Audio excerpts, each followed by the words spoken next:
Aisha was 6 and Muhammad was 53 at the time of marriage. The marriage was consummated when Aisha was 9. This marriage took place in 620 CE. Aisha was the daughter of Abu Bakr, a close companion and first caliph after Muhammad. But today, we have come to a place where everybody has to educate themselves. That means minimum 23, 24. So somebody has to tell them. Who is to tell them? It's a nuclear family. Only father and mother are there, nobody else, and they're busy with their stuff.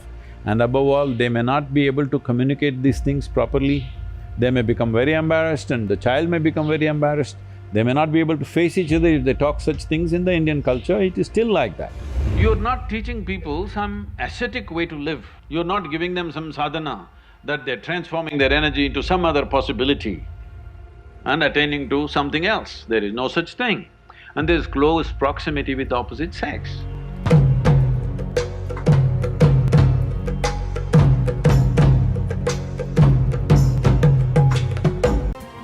It's said about you, Sadhguru can talk about anything under the sun. You are now lately talking about sex education and that how the I'm not talking, somebody made a movie. That's right. So, that was about OMG 2.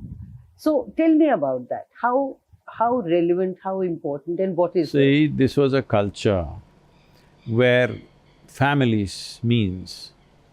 I have… not my family, but I have visited some families where when I went, there were over 430 people in one family, in one large house in Gokarna, in Karnataka. I spent 3 days with them. It was an incredible experience to see how division of labor happens, how everything happens, and one man, what he says, everybody follows. In today's world of nuclear family, you can't imagine living like that. But they all lived like that. Children till they are 12, 15 years of age, they don't know who is their biological parents, they're just running all over the place. When they grew up like this, for boys there were many male members, for girls there were many women behind them. They would educate them about their biology without making it into sex education, normally as process of life. Because there are so many people in the family, girls need to be protected, now boys also need to be protected unfortunately. But at that time, girls need to be protected, so they would educate them what their body is, how they should behave, what they should do, they shouldn't let anybody do this, that, all these things. Naturally, grandmothers and others would speak. If the mother is little embarrassed to talk to her own daughter, there were aunts and grandmothers and grandaunts and all kinds of people who would easily talk to them. So this naturally was happening. Anyway, they were getting married by the time they were 14, 15 or 16 max. So everything they have to know, they would know. So life just happened that way. But today, we have come to a place where everybody has to educate themselves. That means minimum 23, 24. So their puberty might have happened 12, 13, but there are 10, 12 years of space where lot of them may not figure things out by themselves. So somebody has to tell them. Who is to tell them? It's a nuclear family. Only father and mother are there, nobody else, and they're busy with their stuff. And above all, they may not be able to communicate these things properly. They may become very embarrassed and the child may become very embarrassed. They may not be able to face each other if they talk such things. In the Indian culture, it is still like that.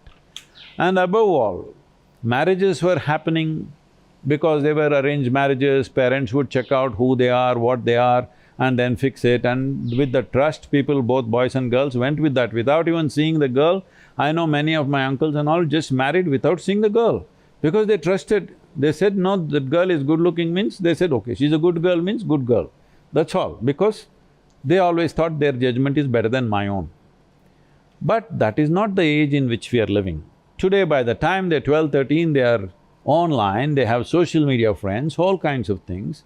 Misuse is happening at various levels, deception is happening. Just now they brought a law, any deception if you use, there will be 10 years imprisonment. So this is for the times in which we are. Maybe in another 50 years we may not need such things, but right now our society needs it because this is just the first generation, gullible generation, stepping out into a world that they are not familiar with, stepping out into… from an organized structure to a wide-open structure. A lot of misuse is happening. So, considering this, educating somebody about their own biology, what is the nature of your biology, why are you feeling the way you're feeling, how to conduct it in a dignified way that is dignified for you and people around you, is something that has to be told. Otherwise, they'll do wild kind of things. Above all, they'll hurt themselves, they'll feel guilty, they'll struggle, all these things. I feel any education is good education. Whatever is needed, you must educate, otherwise how will it happen? What form of education? That mode changes from time to time. Right now, that onus has fallen upon the schools because the family structure is no more that organized as it used to be. It has just come down to 2 or 3 or 4 people, so it's very difficult to do these kind of things there unless they've built that kind of relationship. Many parents are doing that, but that's not possible for everybody. So I think the onus definitely goes into the education system. But at the same time, these are kind of things that must be told to the child from somebody that they trust. Someone else who you don't care for, if they come and say all these things, I don't think it'll work. So creating those people in school that children trust them, that they can talk about these things and the children will be open enough to ask the right questions, I think this is very needed to create a healthy situation, especially to create safety for girl child in their adolescence and safety in terms of various other diseases and other things that spread. Otherwise, they're getting wild information all online, they're researching everything and whoever guides them, that's how it goes. It is better at least a responsible person says this, even if you don't like him. At least a person, if he makes a mistake, you can hold him responsible. You can't hold anybody online responsible. But it's needed in the society because we are a society at crossroads. This is the first generation of women who are stepping out of their homes to go to work. They need to be educated. They may be adults, but still lot of them have no clue how the world works and they can be very easily misused. It's happening on a daily basis. And the younger girls probably are better educated than those little older ones because probably they have more access to information. I think it's very needed for women's safety, responsible behavior from the young males, all these things. Not that everything can be fixed, but it is definitely better if they're educated about this rather than playing hide and seek and learning in the back street. Sadhguru, we as students stay away from our homes, from the familial, emotional comforts. In terms of our careers, we move out seeking greener pastures. In that, we seek company in opposite sex. Some people get into relationships which gradually progresses to physical intimacy. Sadhguru, the question is then why as generations we cannot discuss it openly, or is premarital sex still a taboo? See, this is not some kind of a prescription. This is an individual need. Right now, we must understand this. In this society, we handled human sexuality like this. Before a girl attains puberty, they're named. This is the boy you're going to marry at the age of 6 or 7. They don't marry, but they keep telling him, your uncle's son, this guy, you're going to marry him, you're going to marry him. They're telling him, you're going to marry her. So they have not seen each other, they have not met each other, they have nothing going, but emotionally they're being bound. Before they touch each other physically, they want them to be emotionally bound in a strong way. So this is the technique of the culture, how they dealt with it. So when you become or attain to your puberty, when your body blossoms into certain possibilities, now your emotions are already with somebody. So you handle your body, you don't go wild because your emotions are already attached to somebody. So by the time they're 15, 16, the girl gets married. By the time they're 17, 18, the boy gets married. They get into agriculture or business or whatever, their activity. So one important aspect of the life of the youth is settled. One thing is emotion, another thing is a physical requirement. Both are settled at an early age. And of course, those days children came within a year or 2 years, so they got engaged and they got busy and life went on, all right? Today, our lives have changed because by the time you finish education, most people are minimum 24, 25 years of age. PhD means 30, what, 35? I don't know what It depends how kind your professor is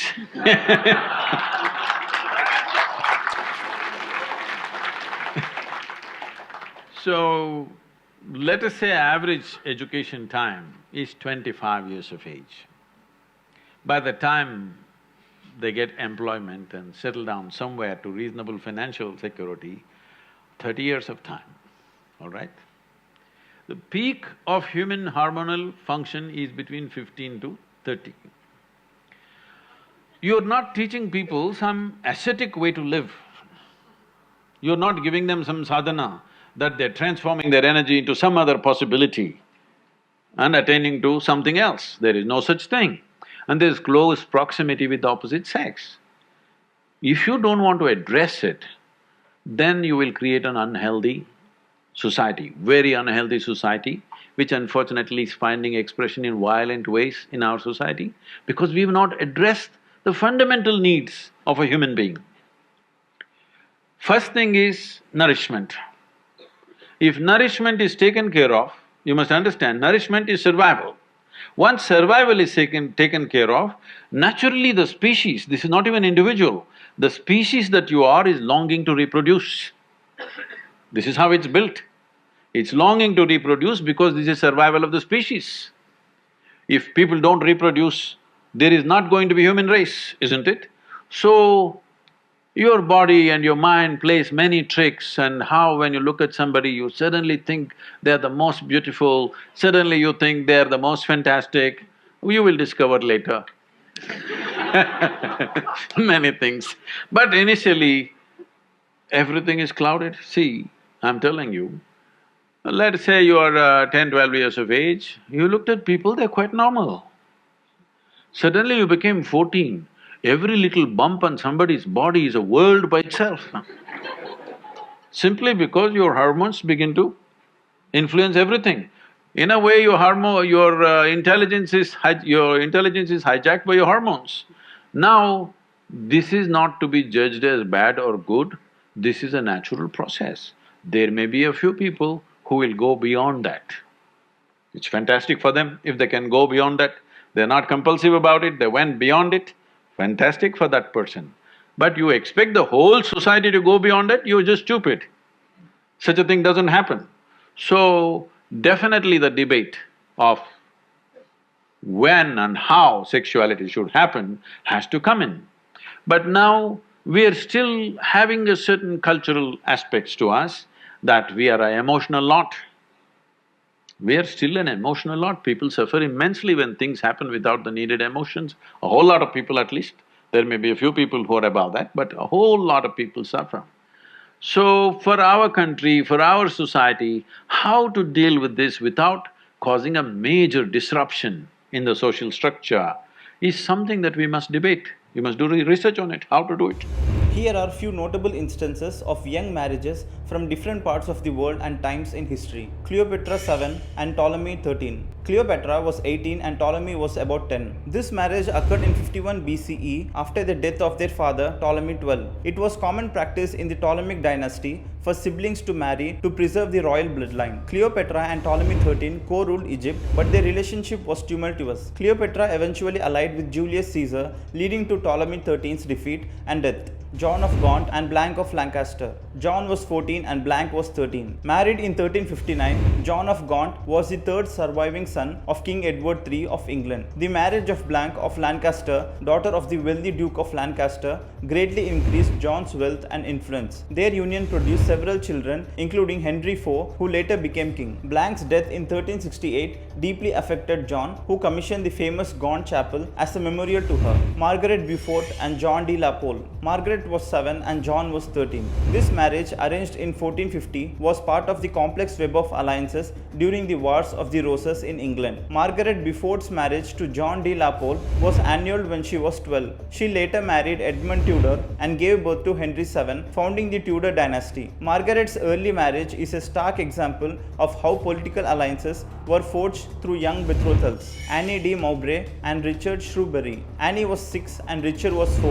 In 1478, Anne de Mowbray, the 8th Countess of Norfolk, was married to Richard of Shrewsbury, Duke of York, second son of Edward IV of England. The marriage was intended to consolidate their estates and strengthen the Yorkist claim to the throne. Anne's early death in 1481 left Richard child widower. Richard, along with his brother Edward V, later disappeared in the Tower of London, becoming one of the history's enduring mysteries. Aisha and Muhammad. Aisha was 6 and Muhammad was 53 at the time of marriage. The marriage was consummated when Aisha was 9. This marriage took place in 620 CE. Aisha was the daughter of Abu Bakr, a close companion and first caliph after Muhammad. Their marriage was significant for several reasons. It strengthened Muhammad's political ties, and Aisha later became one of the most important figures in early Islamic history. Her accounts of Muhammad's life and teachings are vital hadith sources, providing deep insight into early Islamic society. Additional historical context: medieval and Renaissance Europe. Marriages, especially among nobility, were often arranged at a very young age to secure political alliances,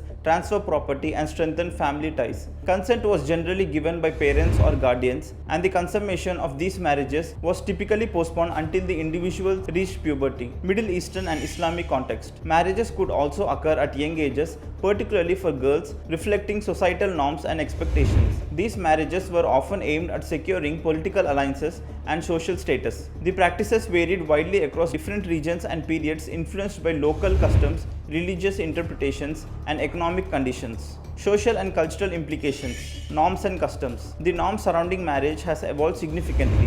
What might have been common practice in medieval Europe or early Islamic society is often viewed differently today, with contemporary norms emphasizing individual consent and adulthood. Historical impact. These young marriages often had significant political and dynastic consequences, shaping the history of nations and influencing the course of events for centuries. These marriages illustrate how cultural, political, and familial strategies influenced matrimonial practices across different historical periods and regions.